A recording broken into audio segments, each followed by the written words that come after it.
Hey everybody, it's Debi Talbert here, and in the next few moments, I am going to share with you a little bit about my own personal story and help you understand how you can take your personal, what might seem like a tragedy or a struggle, and take the skills that you had to utilize during that event and use them now to help you empower yourself, grow your self-confidence, and overcome some of your fears.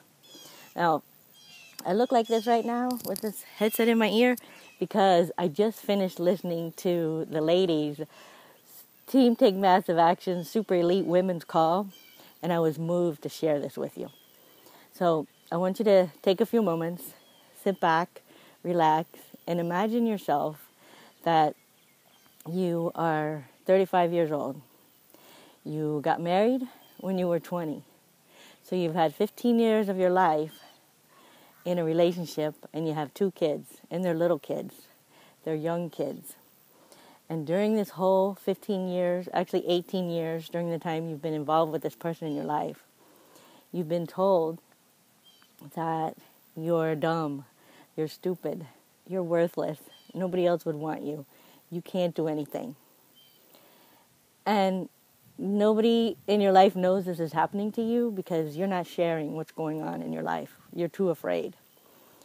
And then towards the end, you start getting thrown around and you have no idea what you're going to do. You don't have the confidence to leave. You don't know what you're going to do in life. And then this person decides, okay, that's it. I'm done. I'm leaving. So here you are. You spent 18 years of your life in this scenario. You have no confidence. You have no belief in yourself. You don't know what the heck you're going to do, how you're going to take care of these 2 children you have. And if you're a parent, you know that you would die for your children. But you don't even know, you have no idea how you're going to do it, or what you're going to do, how you're going to feed them, how you're going to clothe them. Yes, you have a job, but this person you've been with, this house you're living in, your paycheck won't even cover the taxes. So I actually spent 4 months in a closet. I went to my job.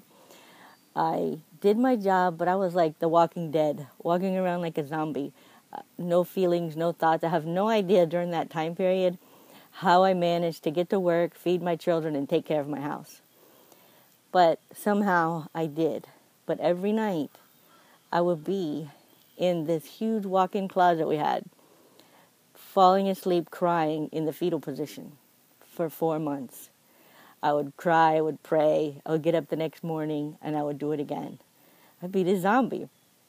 Then, all of a sudden, one day, I decided something came over me, and I was like, okay, that's it, that's enough, that's it, I'm done. I got to figure this out. I can't just be in this closet forever, right? So I took some action steps. I got some help. This person in my life, I personally can't claim he's an alcoholic because from what I understand from AA, they have to do that themselves. However, because I was affected by someone who drank, I was able to go to Al-Anon. So that was my first step. The first step I took is I went to Al-Anon, and I went every Friday night for a year. And what happened was I began to learn, first of all, I began to learn what did I feel? Because I didn't even know what I felt. Then I learned that my feelings about situations mattered. And as I'm learning this, I'm also taking those skills and I'm teaching them without really realizing it, but I'm teaching them to my children. So I'm learning this, I'm taking these skills, then I started going into counseling, and I get more personal development and more support, and take all of this tragedy that I had, and I empowered myself over time. It was a process, and over time. And now, today, those babies I had, the youngest one, she's a public defender, and the oldest one, he is a captain, almost to become major, in the Army. And these people are, these children of mine, they are productive, caring, compassionate people. in society, and they are actually inspiring others in their lives that come across them.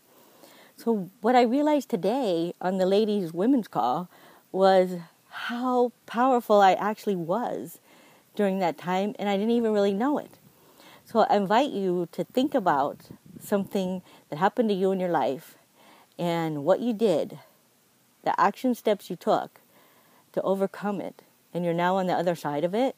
And I want you to put yourself back there and feel it again and realize that you do have power, you do have confidence, and your story does matter.